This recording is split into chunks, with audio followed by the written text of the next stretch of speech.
Hi, I'm Chris Haigh and this is the Fiddle channel. Today we're going to look at the third position and why a folk fiddler might want to learn it.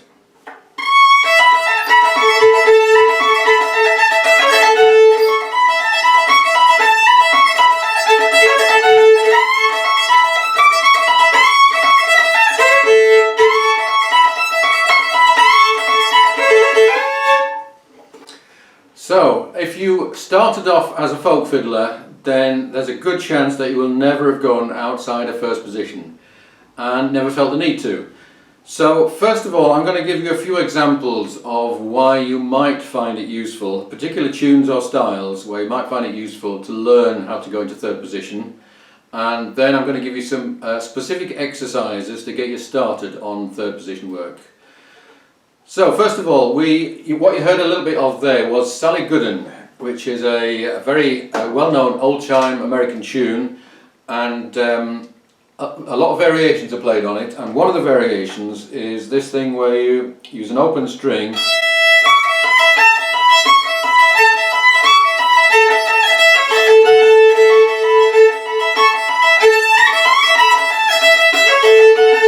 and basically you rock up and down in third position.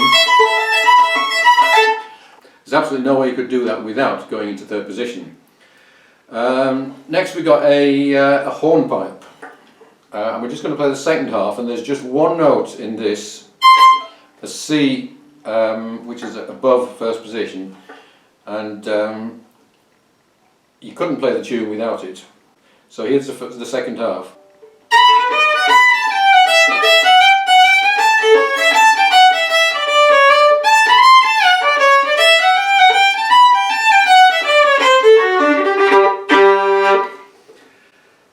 Next we've got a little bit of klezmer, and a lot of klezmer tunes are in D minor.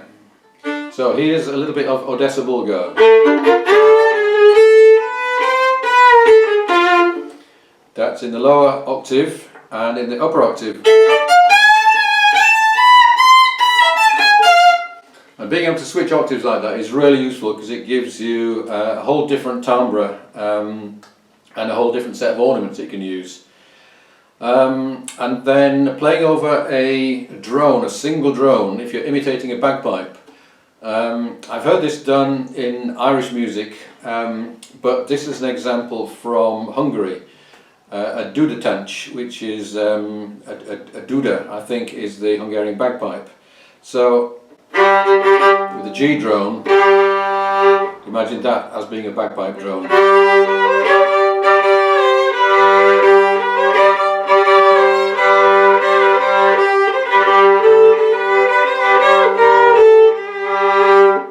That again is something you couldn't do in just first position. So let's look at a few exercises to get you started, and it's really not as hard as you might think. So if we're going to play a D note on the A string, third finger, replace that third finger with your first finger, and that is third position.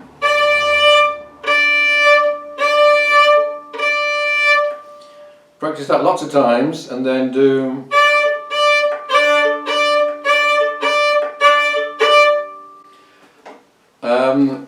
I reckon 100 times doing that if you've never done it before, and you will be somewhere near getting it in tune consistently. And after a week, I would say, doing that 5 minutes a day, you will definitely have that mastered. Now let's play a little scale. First position, that's 3, open 1, 2. Starting on third position with your first finger.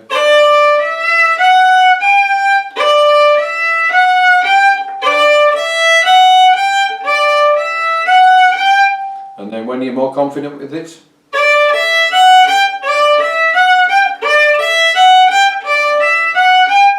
notice that as I go up the scale, the second finger goes on and the first finger stays on.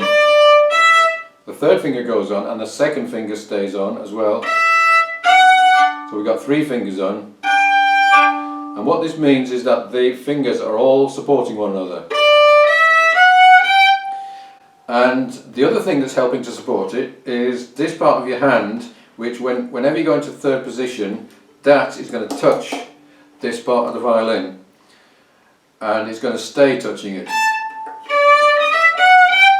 So moving from here to here involves touching that against the violin, and that will give you stability and confidence that you're in the right place. Let's do a whole octave. First position. That's open 1, 2, 3, open 1, 2, 3. I'll do that again. Now replace that third finger with your first, and we're going to do 1, 2, 3, 4, 1, 2, 3, 4.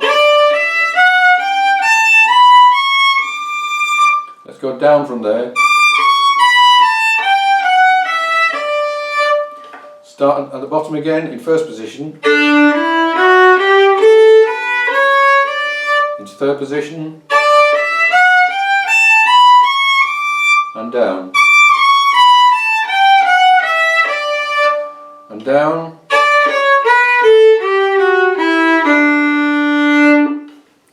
Now, sometimes there's only one note that you need that's in third position. So if you're going to play this,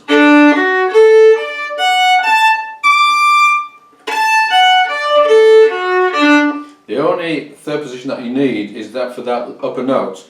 But it's actually a lot easier if you go into third position earlier. So instead of this,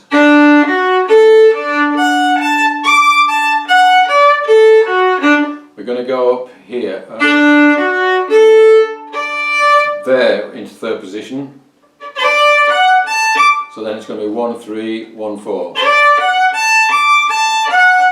and then down. The last 4 bars slowly. 1, 2, 3, 4.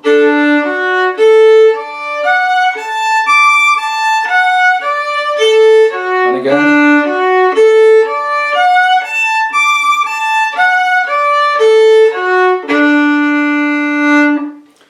And then here's one more example. If you want to avoid fast string crossing, then it's essential. So if you wanted to play this phrase,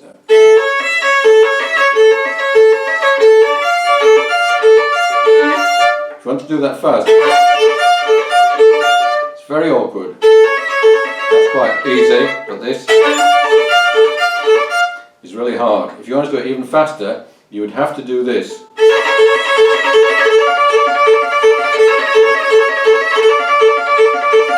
And now it's much easier because you're using it open, 1 and 3, which are all strong fingers, and there's no need for the 4th finger there, and there's no need for crossing, more importantly. So we do need the 4th finger here. So it's open, 1, 3. Really slowly again.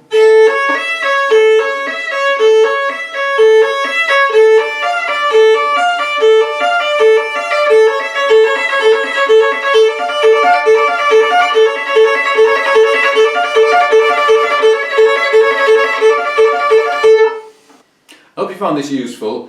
I'm going to do a lot more examples like this of exercises, but they will be appearing on my Patreon page. And if you don't know about Patreon, it's a website where you can support artists in their work for a very small amount. £4 a month, which is the price of an expensive cup of coffee, will get you all of my PDFs and the chance to ask for videos and all sorts of other things. So do check that out if you're interested. As I said, there'll be lots more of these exercises going up on there. Hope you enjoyed this. I can send you a copy of all these dots. Just send me an email and I'll send that to you. And I'll see you again soon.